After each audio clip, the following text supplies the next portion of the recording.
जी नाज़रीन, जीजल न्यूज़ में ख़बर नए अपडेट जे सिलसिले के अॻिते वधाईंदा कमरदीन चांडियो मां रिपोर्ट शामिल कंदा पिया नसरलाल लाशारी जी।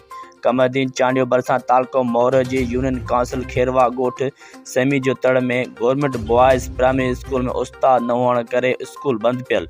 वालदेन ऐं शागिर्दनि जो वाहिद बख्श लाशारी, बख्शण लाशारी, वाजदा लाशारी, रेहाना लाशारी, आयशा लाशारी, फरीना लाशारी ॿियनि जी अॻवानी में एहतिजाजी मुज़ाहिरो कंदे मीडिया सां ॻाल्हाइनि चयो त असांजे स्कूल में उस्ताद न हुअण करे 130 खां वधीक ॿार तइलीम जहिड़े ज़ेवर खां महरूम थी विया आहिनि।